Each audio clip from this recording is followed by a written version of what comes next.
Ravi Zacharias and Muhammad were very different in many ways. Muhammad bought, owned, sold, and traded black African slaves. Ravi didn't. Muhammad married a prepubescent girl. Ravi didn't. Muhammad ordered his followers to execute people for making fun of him. Ravi didn't. Muhammad married the wife of his own adopted son. Ravi didn't. Ravi could read. So there are lots of differences, but there are some interesting similarities, and I wanted to draw attention to two similarities between Muhammad and Ravi Zacharias. First, Muhammad and Ravi Zacharias both tried to commit suicide, Muhammad far more frequently than Ravi. By the time he was 17 years old, growing up in India, Ravi was an atheist. He sank into a depression and tried to kill himself. He was taken to the hospital in critical condition. A man named Fred David brought Ravi a Bible, but Ravi was too weak to reach out his hand and accept it. Fred David and Ravi's mother had to read to him. As they were reading John 14, Jesus' words in verse 19 caught Ravi's attention. Jesus said, "Because I live, you also will live." Ravi went on to become one of the world's most powerful and respected defenders of Christianity. Muhammad also tried to kill himself over and over and over again. According to Muslim sources, when Muhammad encountered the entity that he would eventually call the angel Gabriel, he was so terrified that he thought about committing suicide. This was before he started receiving Quran revelations. After he started receiving verses of the Quran, Muhammad concluded that he was demon-possessed, and he was so worried that his tribe would make fun of him for being possessed by a demon that he decided to commit suicide by hurling himself off a cliff. Halfway up the mountain, the entity that would eventually be called the angel Gabriel stopped him from killing himself. When Muhammad's wife Khadijah saw that her husband was suicidal, she and her cousin Waraka talked to him and convinced him that he wasn't possessed. He was a prophet of the great God Allah. But Waraka soon died, and Muhammad's revelations suddenly stopped. Guess who decided to kill himself? Let's find out in Sahih al-Bukhari, number 6982. But after a few days, Waraka died, and the divine revelation was also paused for a while, and the prophet became so sad, as we have heard, that he intended several times, notice we're talking about multiple occasions, to throw himself from the tops of high mountains, plural, multiple mountains, and every time he went up to the top of a mountain in order to throw himself down, notice that he actually set out to kill himself numerous times. Jibril, supposedly the angel Gabriel, would appear before him and say, "O Muhammad, you are indeed Allah's messenger in truth," whereupon his heart would become quiet and he would calm down and would return home. So Gabriel had to regularly calm Muhammad down to keep him from plunging to his death. And whenever the period of the coming of the revelation used to become long, he would do as before. He'd head for a cliff. But when he used to reach the top of a mountain, Jibril would appear before him and say to him what he had said before. Notice that this happened over and over again. Whenever Gabriel didn't show up with a new revelation, Muhammad would climb a mountain in order to kill himself.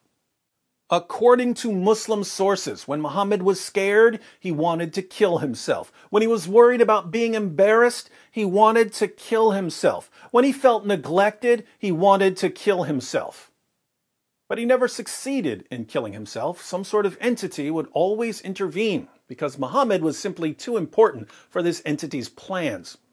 Now, if you're a Christian or a Jew and you read about Muhammad's interactions with this entity, this thing was clearly demonic. Muhammad's interactions with the being that he eventually started calling the angel Gabriel sound like something out of a horror film.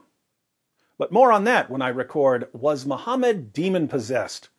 For now, I'll just point out, for you Muslims who are upset with me for saying that Muhammad encountered something demonic, keep in mind that Muhammad himself thought that it was demonic. That was his first impression. That's one of the reasons he tried to kill himself. He thought he was possessed. It was his wife Khadijah, who wasn't there, who convinced her husband that he wasn't possessed, he was a prophet. Even the pagans realized that Muhammad was talking to a demon. Sahih al-Bukhari, 1125. Narrated Jundub bin Abdullah, Gabriel, did not come to the Prophet for some time, and so one of the Quraysh women said, "His Satan has deserted him." So came the divine revelation, "By the forenoon after sunrise, by the night when it darkens and stands still, your Lord, O Muhammad, has neither forsaken you nor hates you." Quran 93 verses 1 through 3.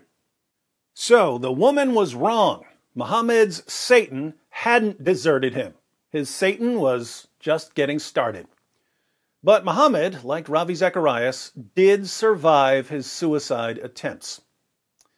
The second similarity between Muhammad and Ravi Zacharias was that they both consumed poison.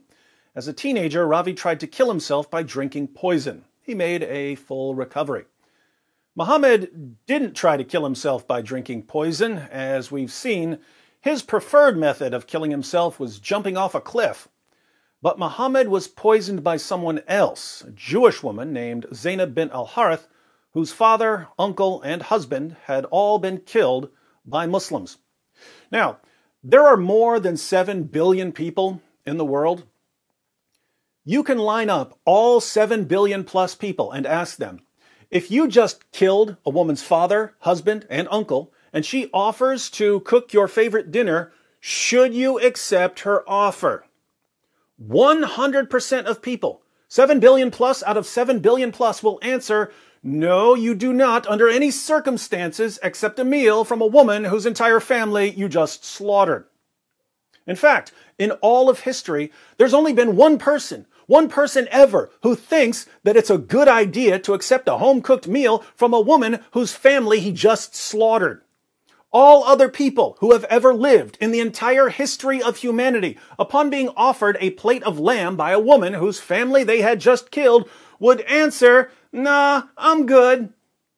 But there's one man, only one, who's dumb enough to take a plate of food from a woman whose father, husband, and uncle had just been slaughtered by his followers.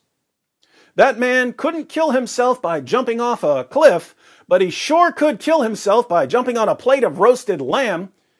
Here's what happened. Sunan Abu Dawud, 4512.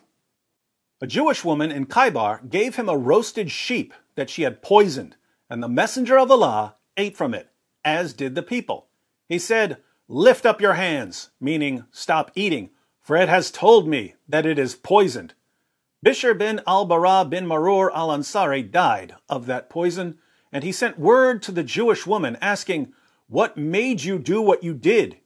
She said, "If you were a prophet, it would not harm you, and if you were a king, the people would have been rid of you." The messenger of Allah ordered that she be killed. Then he said during his final illness, "I continued to feel pain because of the morsel that I ate at Khaybar, but now it has cut off my aorta." Muhammad died in complete agony due to the poison slowly destroying his internal organs, all because he was too stupid to turn down a plate of roasted lamb. I can't imagine a more humiliating death. I can't imagine a dumber prophet. But like Ravi Zacharias, Muhammad swallowed some poison. So there are some similarities between Ravi Zacharias and Muhammad, but they're superficial. A closer look at the parallels shows how different these men were.